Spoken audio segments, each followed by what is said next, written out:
शाम के 6 बजे का समय। हाईवे पर गाड़ियां तेजी से गुजर रही हैं। सड़क किनारे एक बेहद साधारण झोपड़ी नुमा ढाबा है।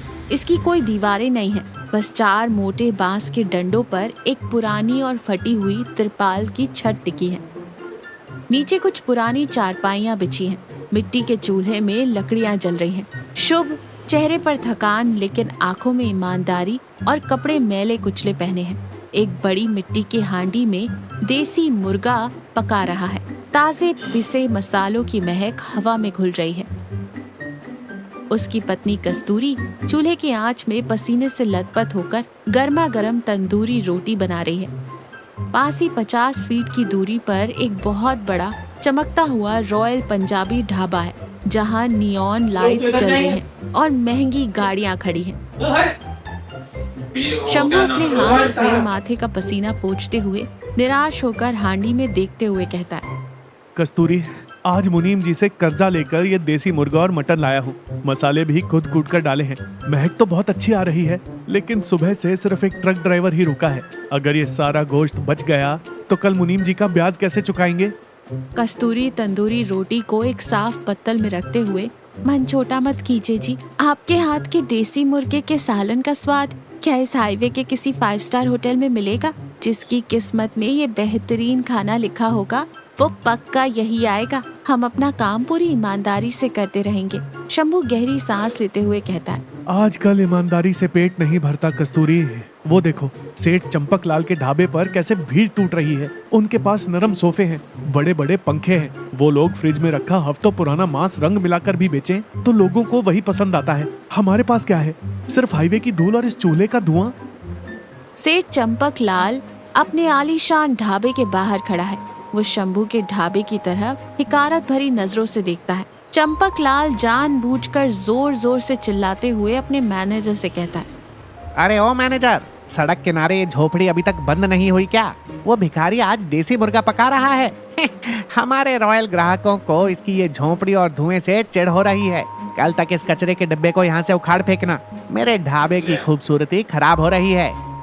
शंभू चंपक लाल की बातें सुनकर सिर झुका लेता है। उसकी आंखों में आंसू आ जाते हैं। वो अपनी फटी जेब टटोलते हुए कहता है, सुना तुमने कस्तूरी, वो कैसी बातें कर रहा है? अगर कल मुनीम का कर्जा नहीं चुकाया तो चंपक लाल के कहे अनुसार हमारी तिरपाल उखाड़कर हमें सड़क पर फेंक दिया जाएगा।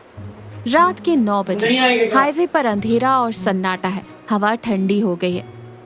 अचानक एक तेज रफ्तार लग्जरी कार का टायर फटने की जोरदार आवाज आती है। कार बेकाबू होकर शंभू के ढाबे के ठीक सामने आकर रुकती है। कार में से एक अधेड़ उम्र का आदमी अखिलेश उतरता है और हाफते हुए कार का बोनट पकड़ लेता है। अखिलेश पेट पकड़कर करहाते हुए कहता है, अरे बाप रे, एक तरफ ये भयानक भूख और ऊपर से इस टायर को भी अभी फटना था। चारों ओर देखते हुए फिर कहता है, कोई है क्या? कम से कम थोड़ा पानी मिल जाएगा, मेरी जान निकल रही है। शंभू घबराते हुए कहता है, बैठिए बाबूजी, पहले आप इस चारपाई पर बैठिए। कस्तूरी, जल्दी से पानी लाओ। और तुरंत करचुल छोड़कर अखिलेश के पास दौड़ता है। कस्तूरी एक साफ मिट्टी के घड़े से ठंडा पानी एक ग्लास में भरकर लाती है। अखिलेश कांपते हाथों से गटागट पानी पीता है, फिर कहता है, मेरा बीपी और शुगर अचानक बहुत गिर गया है। सुबह से कुछ नहीं खाया, मुझे बहुत तेज भूख लगी है, चक्कर आ रहे हैं। क्या खाने को कुछ मिलेगा? मैं उस सामने वाले बड़े ढाबे तक चलकर नहीं जा सकता। शंभू संकोच के साथ और विनम्रता से कहता है, बाबूजी, उस बड़े ढाबे में जाने का कोई फायदा भी नहीं है। वहाँ सब पैकेट बंद और केमिकल रंग वाला खाना मिलता है। मेरे पास देसी मुर्गे का रसेदार सालन, गर्मा गर्म तंदूरी रोटियां और थोड़ा मटन कीमा फ्राई है। झोपड़ी है, लेकिन हमने इसे बहुत साफ रखा है बाबूजी, अगर आपकी इच्छा हो तो। अखिलेश बेताबी से मसालों की महक सूंघते हुए कहता है, देसी मुर्गे का सालन जो भी है जल्दी ले आओ भाई, भूख के मारे प्राण निकल रहे हैं। मर जाए। कस्तूरी तुरंत एक बड़ा केले का पत्ता लाकर चारपाई पर बिछाती है। उस पर गर्मा गर्म तंदूरी रोटियां रखती है। शंभू एक साफ मिट्टी के कटोरे में हांडी से निकालकर भाप उड़ता हुआ देसी मुर्गे का सालन परोसता है। साथ में थोड़ा मटन फ्राई, कच्चे प्याज के टुकड़े और नींबू रखता है। अखिलेश पहली तंदूरी रोटी का टुकड़ा सालन में डुबोकर जैसे ही मुंह में रखता है, उसकी आंखें खुशी से बड़ी हो जाती हैं। वो हैरान रह जाता है। आहा, उसकी आंखों में आंसू आ जाते हैं। क्या स्वाद है ये! ये देसी मुर्गा, ये तंदूरी रोटी, ये तो बिल्कुल मेरी माँ के हाथों के गांव वाले स्वाद जैसा है भाई। असली मसाले और बिल्कुल शुद्ध। अखिलेश बिना कुछ और बोले बहुत ही तृप्ति और आनंद के साथ सारा खाना खा जाता है। अखिलेश हाथ धोकर गहरी संतुष्टि की सांस लेता है। तुमने आज सिर्फ मेरा पेट नहीं भरा भाई, मेरी जान बचाई है। मांस पकाने का ऐसा शुद्ध स्वाद शहर में कहीं नहीं मिलता। तुम्हारा नाम क्या है? शंभू हाथ जोड़कर विनम्रता से कहता है। मेरा नाम शंभू है बाबूजी। बस 2 वक्त की रोटी के लिए मेरी पत्नी और मैंने मिलकर ये छोटा सा इंतजाम किया है। अखिलेश अपना पर्स निकालते हुए कहता है। ये छोटा सा ढाबा नहीं है शंभू, ये साक्षात अन्नपूर्णा का मंदिर है। ये लो तुम्हारे पैसे। वो शंभू को 2000 रुपए का नोट देता है, जबकि खाने का बिल मुश्किल से 200 रुपए रहा होगा।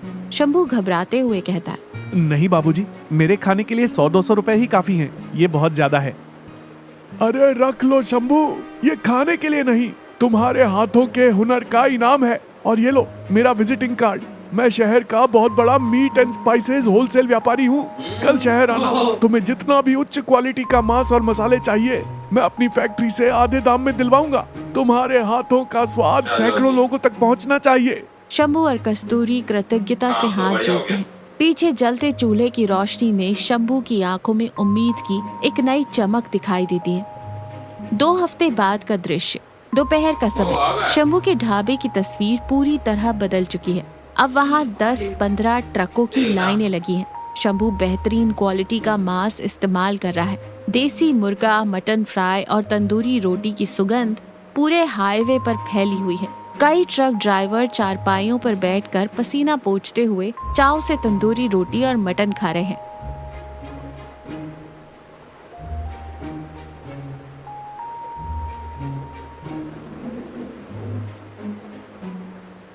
एक ट्रक ड्राइवर रोटी के साथ मटन चबाते हुए कहता है। अरे शंभू भाई, तुम्हारे हाथों में क्या जादू है यार। उस चंपकलाल के ढाबे का बटर चिकन खा खा कर हमारी आंतें सड़ गई थी। तुम्हारा ये देसी मुर्गा खाने से ही शरीर में जान आ रही है।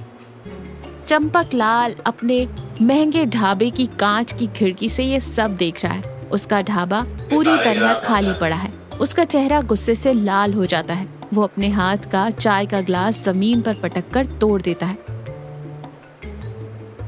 और अपने गुड्डों को बुलवाता है। ये भिखारी मेरी नाक के नीचे अपना धंधा चमका रहा है। मेरे रॉयल ढाबे के ग्राहक उसकी उस गंदी झोपड़ी में जाकर खा रहे हैं। मेरा व्यापार बर्बाद हो रहा है। मैं ये बर्दाश्त नहीं करूंगा। भैरव, कालिया, आज रात जाकर उस शंभू को अच्छी तरह सबक सिखाओ। उसकी मांस की हांडियां फोड़ दो, उसकी तिरपाल में आग लगा दो। कल सुबह तक वो मुझे नजर नहीं आना चाहिए। रात का 1 बज रहा है। शंभू और कस्तूरी अगले दिन के लिए मसाले पीसकर ढाबा बंद करके सो चुके हैं। अचानक अंधेरे में से भैरव और कालिया लाठी लेकर वहां आते हैं। वे बेरहमी से ढाबे के बांस के खंभे तोड़ना शुरू कर देते हैं। सुबह के लिए तैयार मटन और चिकन की हांडियों को लात मारकर सड़क पर गिरा देते हैं। लाल गाढ़ा रस्सा मिट्टी में मिल जाता है।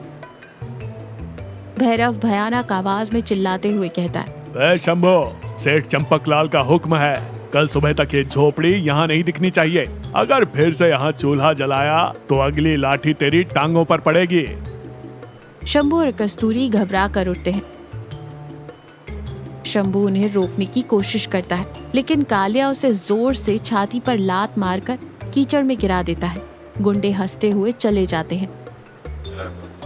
शंभू मिट्टी में मिले अपने मटन और टूटे हुए चूल्हे को देखकर छाती पीटकर फूट फूट कर रोने लगता है। शंभू रोते हुए असहाय होकर कहता है। सब खत्म हो गया कस्तूरी। वो बहुत बड़ा आदमी है, उसके पास पैसा है, गुंडे हैं, हम उसका मुकाबला नहीं कर सकते। हमारी किस्मत ही ऐसी है। कस्तूरी आंसू पोंछते हुए शंभू का कंधा पकड़कर उसे उठाते हुए दृढ़ता से कहती है। रोइए मत, उन्होंने हमारी मिट्टी की हांडियां तोड़ी हैं। हमारे हाथों का हुनर नहीं, उन्होंने हमारा चूल्हा गिराया है, हमारा हौसला नहीं। अखिलेश बाबूजी ने कहा था ना कि आपका स्वाद सैकड़ों लोगों तक पहुंचना चाहिए। कल सुबह तक हम फिर से चूल्हा बनाएंगे, चाहे जान चली जाए, हम ये जगह नहीं छोड़ेंगे। अगली सुबह 8 बजे शंभू और कस्तूरी रात भर बिना सोए मेहनत करके ढाबे को फिर से खड़ा कर रहे हैं। टूटी हांडियों की जगह नई हांडियां ला रहे हैं। तभी हाईवे पर सायरन बजाए स्वास्थ्य विभाग की गाड़ी आती है और पुलिस की जीप आकर तेज ब्रेक लगाकर रुक जाती है। अधिकारी गंभीर चेहरे के साथ बाहर निकलते हैं।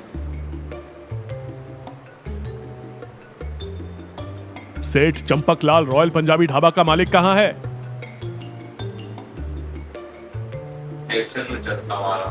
चंपकलाल घबराया हुआ और पसीने से भीगा बाहर आता है। जी मैं ही चंपकलाल हूँ। क्या बात है सर, आप लोग कौन हैं? हम फूड इंस्पेक्टर हैं। हमें पक्के सबूतों के साथ शिकायत मिली है कि तुम अपने ढाबे में सड़ा हुआ मांस, हफ्तों पुराना चिकन और कैंसर पैदा करने वाले केमिकल रंग इस्तेमाल करते हो। कल रात तुम्हारे यहाँ चिकन बिरयानी खाने वाले 15 यात्री भयानक फूड पॉइजनिंग के शिकार होकर अस्पताल में मौत से लड़ रहे हैं। हमें तुम्हारी रसोई की तलाशी लेनी है। अधिकारी चंपकलाल के आलीशान दिखने वाले ढाबे की रसोई में घुसते हैं। अंदर का दृश्य खौफनाक है। फ्रिज खोलते ही भयंकर बदबू आती है। अंदर चिकन सड़ चुका है। चूहों से कुतरे हुए मसालों के बोरे और इंडस्ट्रियल फूड कलर्स के डिब्बे मिलते हैं। खाद्य अधिकारी नाक बंद करते हुए घृणा से कहते हैं, छी, क्या है ये सब? चंद पैसों के लिए तुम लोगों की जान से खेल रहे हो। बाहर 5 स्टार जैसा दिखावा और अंदर इतनी सड़ांध। इंस्पेक्टर, इसे तुरंत गिरफ्तार कीजिए और इस ढाबे को परमानेंट सीज कर दीजिए। पुलिस चंपकलाल का कॉलर पकड़कर उसे बाहर खींचती है और हथकड़ी पहनाती है। चंपकलाल कांपते हुए रहम की भीख मांगता है। तभी वहाँ अखिलेश की कार आकर रुकती है। अखिलेश राजसी अंदाज से बाहर आता है।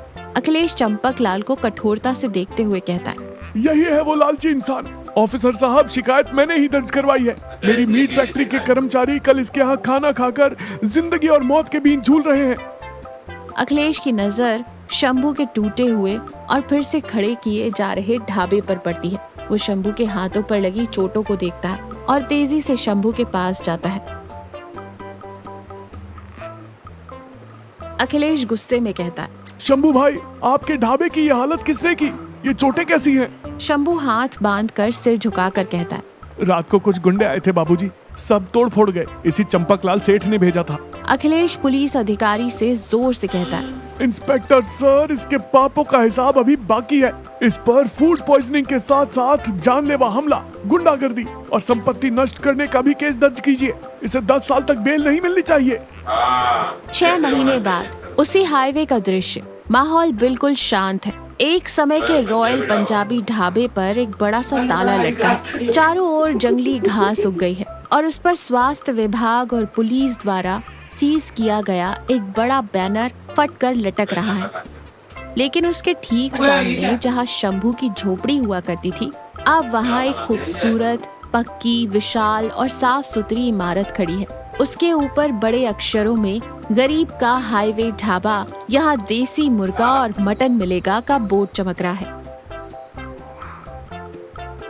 अंदर ग्राहकों के बैठने के लिए साफ मेजें, कुर्सियाँ, लेकिन खाना पकाने का काम आज भी पारंपरिक मिट्टी के बड़े चूल्हों पर ही हो रहा है।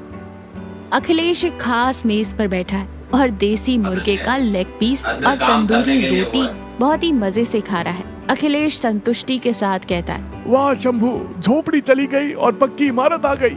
ढाबा बड़ा हो गया, लेकिन तुम्हारे हाथों का वो जादुई स्वाद और खाने की शुद्धता बिल्कुल नहीं बदली। लाजवाब। शंभू हाथ जोड़कर आंखों में खुशी के आंसू लिए कहता है, ये सब आपकी मदद और भगवान की कृपा है बाबूजी। आपने मुझे सही समय पर उच्च क्वालिटी के मांस और मसालों के व्यापार के बारे में बताया और ये पक्का ढाबा बनवाने के लिए बैंक से लोन भी दिलवाया, वरना ये गरीब तो उस रात ही मिट्टी में मिल गया होता। कस्तूरी शंभू के पास खड़े होकर कहती है, और सबसे जरूरी बात बाबूजी, दूसरों को कुचलकर आगे बढ़ने का दिखावा और धोखा बस कुछ दिनों तक चलता है, लेकिन कड़ी मेहनत और ईमानदारी का स्वाद जिंदगी भर साथ निभाता है। भगवान ने आज हमें यही सिखाया है और इसी के साथ ये कहानी यहीं खत्म होती है। वाह, क्या कहानी खत्म हुई। कहानी मजेदार थी भाई। वो सांड जेल के अंदर चला गया होगा। ऐसे भी लोग हैं भरे हुए हैं भाई, जो फूड पॉइजनिंग का बड़ा ख्याल ही नहीं करते कि मरीज मरे या कुछ। ये भी है भाई। और वीडियो बड़ा मजेदार था। अगर आपको ऐसी वीडियो चैनल पे का रिएक्शन देखना है तो कमेंट बॉक्स में जरूर बताना और चैनल को सब्सक्राइब भी लाजमी करना। बाकी मिलते हैं आपसे अगली वीडियो में।